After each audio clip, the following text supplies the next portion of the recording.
Welcome back to the Stadio Olimpico for the second half of this European Championship final. No changes made by either coach, so we are as we were. The first 10 minutes of the second half are without much incident as both teams probe each other looking for a weakness. Then on 55 minutes, Briegel suffers an ankle injury in a tackle from van der Eycken. The Kaiserslautern defender tries to run it off, but eventually succumbs to his injury and is replaced by Bernhard Kohlmann. It is a hot evening here in Rome.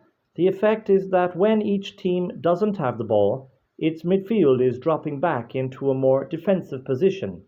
So when either team turns over the ball, there is then a lot of space to run into. Shortly after Briegel's substitution, Eric Gerets has an attempt on the West German goal from about 10 yards outside the box, but it is a tame, low effort and is dragged well wide of Schumacher's right-hand post. Van Moer is seeing more of the ball now in midfield for Belgium, linking up the play well between defence and attack, but still no breakthrough. On 59 minutes, Karl-Heinz Foster receives a yellow card for a late challenge on Jan Koolmans. Koolmans looks out on his feet already, and that injury is not going to help him. Belgium now doing most of the pressing, looking for that equaliser. West Germany are not playing the ball around as well as they were in the first half, and more often than not now are looking for a longer ball. It's interesting to see how Gerets likes to get forward for Belgium, often taking up a position centrally outside the West German penalty area. On around 65 minutes, Bernd Schuster tries his luck from well outside the penalty area, but again it sails high and wide of Pfaff's goal. In terms of action, this second half has been disappointing so far. West Germany happy to hold their lead, and Belgium not able to carve an opening of their own. Then, on around the 68th minute, a golden opportunity for Belgium and their captain Julian Kuhls. The move starts with Milkamp striding from central defence into West German territory. The ball falls to Kuhls on the edge of the West German penalty area on the right side.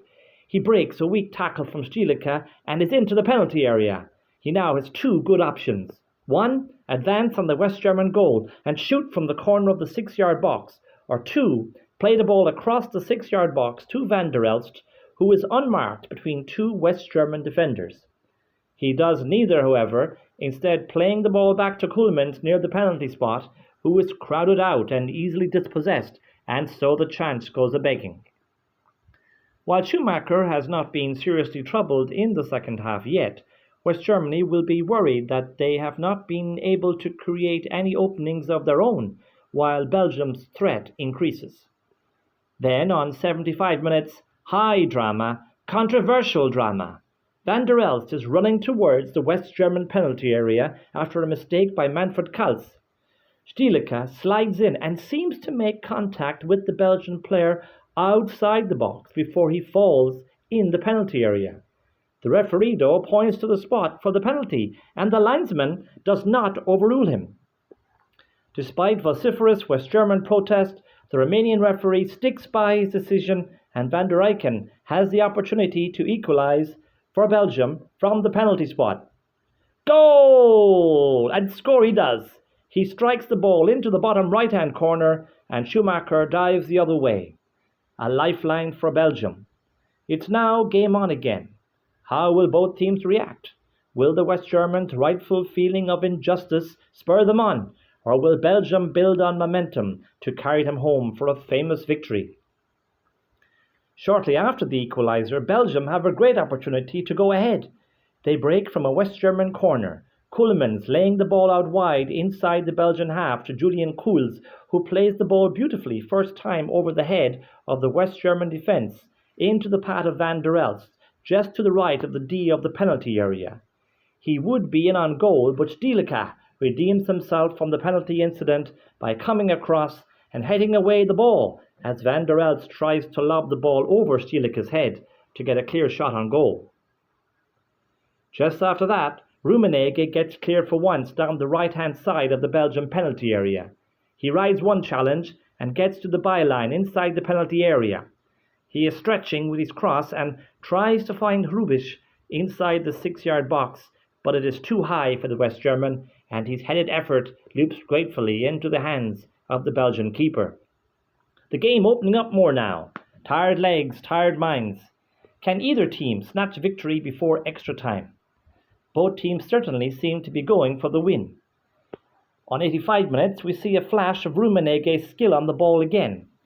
In the first half, Alofs had been coming deeper to get on the ball, but now it is Rummenigge who evades the attentions of Mielkamp with a clever turn on the left side, halfway inside the Belgian half. Suddenly there is space in front of him as he bursts past Gerrits and then Mews to get himself into the Belgian box on the left side, with Faf rushing out to narrow the angle. The keeper does that successfully to the left of the 6-yard box, but not before Rummenigge can square the ball, looking to pick out the run of Hansi Müller for an easy tap-in, but left back Michel Rinquin does excellently to cover across to clear the effort before Müller can get a shot off. The game swinging now from side to side. Van Meer has loads of space in the centre of midfield. He picks out the run of Van der Eycken behind a for once flat West German defence, but Forster has positioned himself well in the centre to cut out the intended pass for Van der Elst. The tension now in the stadium is palpable. Both sets of fans know that any lack in concentration, any mistake, could be fatal to their team. As mentioned earlier, a feature of Belgium's play has been getting their defenders forward.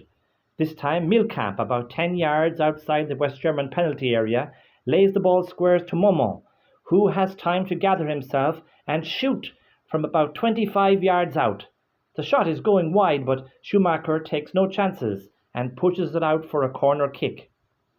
Into the final 5 minutes of the 90, and it is West Germany who seem to have the longer stride when on the ball. Then, in the 89th minute of the game, goal! As players, fans and coaches prepare for extra time, West Germany win a corner, which Rummenigge takes. It drops centrally on the edge of the 6-yard box. Faf tries to come for it, but there is a wall of Belgian and West German players in front of him, preventing him from getting a touch, but not stopping Hrubesch from leaping and heading the ball into the centre of the goal and claiming a last gasp winner and surely winner for the West Germans. Despair for Belgium. Surely there is not enough time to come back.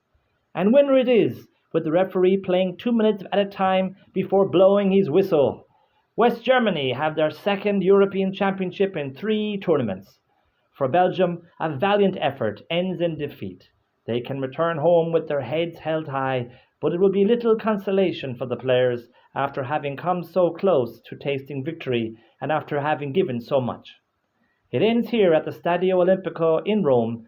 Belgium 1, West Germany 2.